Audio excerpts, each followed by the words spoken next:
The ban of the Valar is one of the most important concepts in the Second Age of Middle-earth.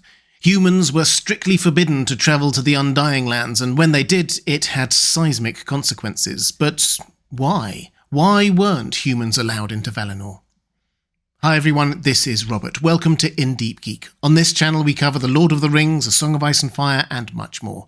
If you love in-depth discussion of great fantasy and science fiction, welcome. One of the most important plot points in the Second Age of Middle-earth, one that had implications for the future of the entire planet, was the ban of the Valar. The Númenóreans were banned from sailing west from their homeland far enough that they could no longer see its coasts, a ban specifically designed to prevent humans from ever going to Valinor. The nature of humanity being what it is meant that people wanted what they were not allowed to have, so in time the ban was broken, and humans thought that they were right to do so. But let's go back to why the ban was there in the first place. As you'd expect, Tolkien goes quite deep on this. It's not just a ban for the sake of it. None of this was really an issue in the First Age. Humans existed in Middle-earth, the second-born of the children of Ilúvatar, but many of them were under Morgoth's control, and almost none of them ever travelled to the western edge of the map. Added to which, Valinor was shut to elves too. The Noldorin rebellion had led to a firm response from the Valar. But after the War of Wrath at the end of the First Age, the world changed, literally. Some of the humans had distinguished themselves in the First Age, the three tribes of the Edain, and the Valar rewarded them with the new island continent of Númenor, off the west coast of Middle-earth, as a homeland.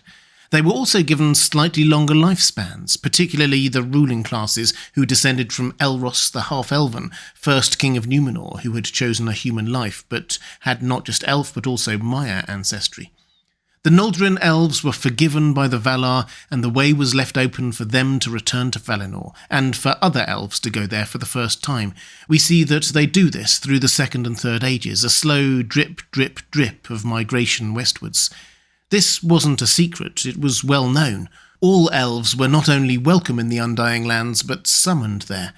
Fading, the sea-longing and other factors are all involved here, but they are for another video. For now, the point is that the elves were allowed there, but the Númenóreans, and indeed everyone else other than the elves, dwarves, hobbits and so on, were not. In fact, the Númenóreans were specifically banned. They were given only one instruction by the Valar: not to sail westward, so far as to be out of sight of Númenor, which must have been quite hard for the Númenóreans, because they were a great seafaring nation.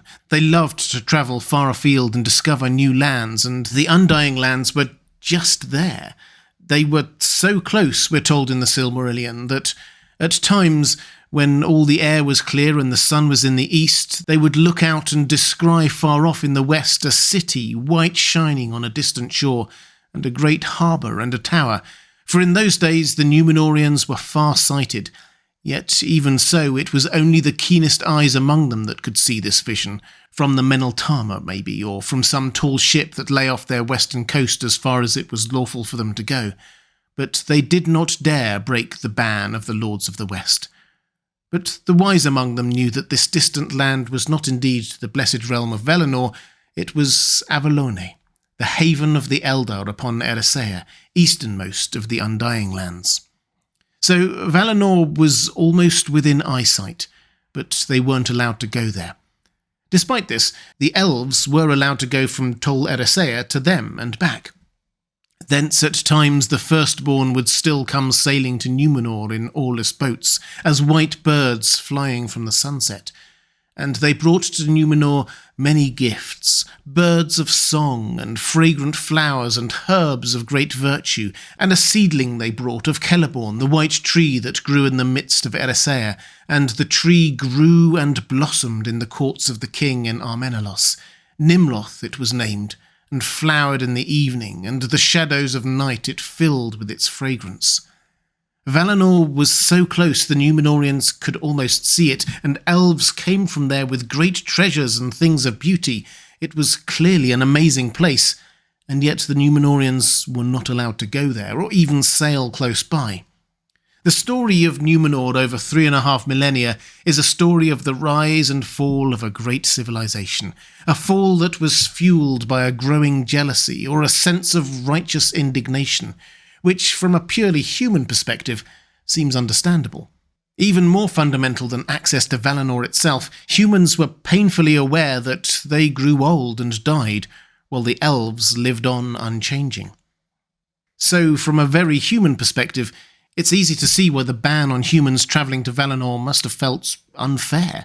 Why should elves get eternal life and get to live in the Undying Lands, while humans grow old and die, and are denied access to the beauties of Valinor? Part of this human discontent does seem to have been built on a misunderstanding. The Undying Lands are not heaven. Simply being there does not grant you eternal life. It's the land itself that is undying, unchanging, not the residents, automatically anyway. But this brings us to the heart of Tolkien's theological musings on this point, and in-world, the Valar's reason for preventing humans from going to Valinor.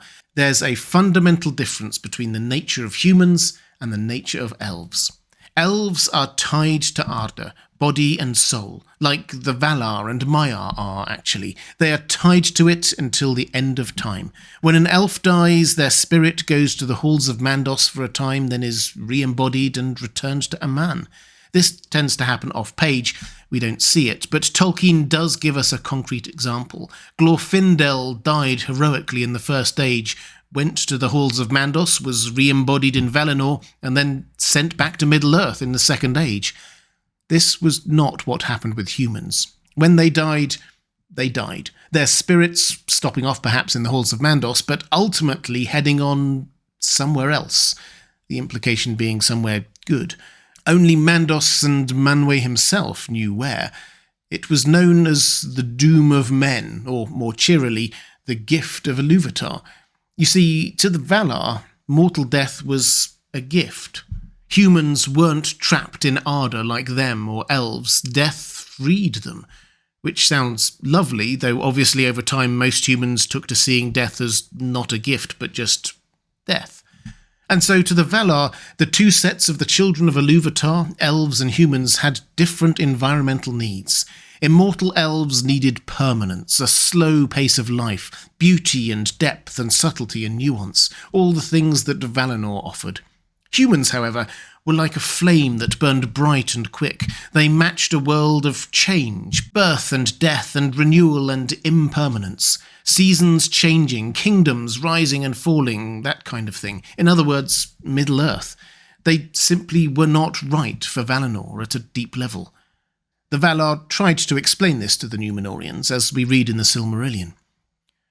Were you so to voyage, that escaping all deceits and snares you came indeed to Aman, the blessed realm, little would it profit you, for it is not the land of Manwë that makes its people deathless, but the deathless that dwell therein have hallowed the land, and there you would but wither and grow weary the sooner, as moths in a light too strong and steadfast.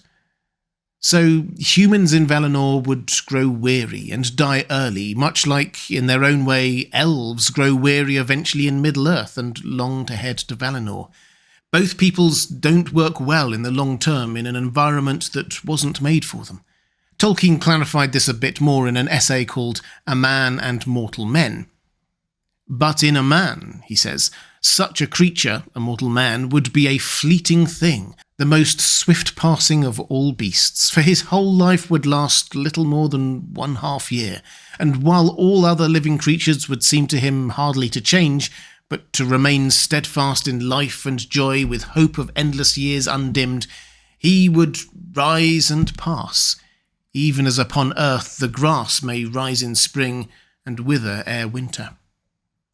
To be clear, Tolkien doesn't mean that a human's life would necessarily be shorter, but they would experience it as such, surrounded as they would be by such eternity. Valinor was made for the immortals. Middle-earth was made for the humans. As for the ban being applied specifically to the Númenóreans, well, there was a logic to that too by the Valar. The Númenóreans had been granted a longer life than other humans, but this made the need for them not to go to Valinor all the more important. The Valar reasoned that the Númenóreans' long life aids their achievements in art and wisdom, but breeds a possessive attitude to these things, and desire awakes for more time for their enjoyment. Foreseeing this in part, the gods laid a ban on the Númenóreans from the beginning. They must never sail to Erisea, nor westward out of sight of their own land. In all other directions they could go as they would, but they must not set foot on immortal lands, and so become enamoured of an immortality within the world which was against their law, the specific doom or gift of Iluvatar, God, and which their nature could not in fact endure. But the further the Númenóreans withdrew from the company of elves and the worship of Aru, the less they understood this, or agreed with it, and the more they wanted what they thought they had been maliciously denied, eternal life. And this is where Sauron came in. He saw the opportunity to destroy the Númenóreans by turning the Valar on them. All he needed to do was to stoke up the fire of this resentment and suggest that the Valar had been hiding the secret of immortality from them in Valinor. That's why they were banned from Valinor. All they needed to do was build a big enough navy to go over there and take it. The Valar's protestation and pleadings were as nothing to the Númenóreans' closed ears, and the doom of Númenor became inevitable. Now, having explained that there were very good reasons for the ban of the Valar, we should probably also acknowledge at this point that yes, there were some exceptions made. Famously, at the end of The Lord of the Rings, the three ring-bearers, Frodo, Bilbo and later Sam, were all allowed to travel to Valinor, and even Gimli went there with Legolas at the apparent invitation of Galadriel. Do these exceptions prove anything? Well, I tend to the view that they do. They showed that this ban was not done out of spite or rigid dogma. The Valar knew that the Undying Lands were a blessing, but also perhaps a curse for those who stayed but were not suited to them. And so, although a general rule of exclusion was needed, exceptions were granted where grace demanded it, and when it actually probably wouldn't harm the person involved. Bilbo, Sam and Gimli were near the end of their natural lives anyway when they were allowed access. To see the Undying Lands was a last gift for their twilight years in recognition for their selfless service. They probably all died there sometime later at perfect peace. As for Frodo, the last ring-bearer, well, there is no doubt that the ring will have stretched his timeline, so the negative impacts of Valinor may well have been less of an issue. And given the physical and spiritual wounds that he suffered in Middle-earth, the healing he got there might mean that it is actually a better place for him. So, why were humans banned from Valinor? Whatever the Númenóreans thought, it wasn't a malicious plot by the Valar to withhold immortality from humanity. The Undying Lands did not grant immortality. It was simply because Valinor was not designed for mortal humans. If they went there, they would wither and die, like moths in a light too strong and steadfast. The ban of the Valar was a mercy, not a punishment. If you'd like to see more videos on the world of J.R.R. Tolkien and The Lord of the Rings, please click on the link to the playlist on the left of your screen. Or if you'd like to support this channel, thank you. There's a link to my Patreon page on the right of this screen. Thanks for watching. That's all for this time. I'll see you again soon.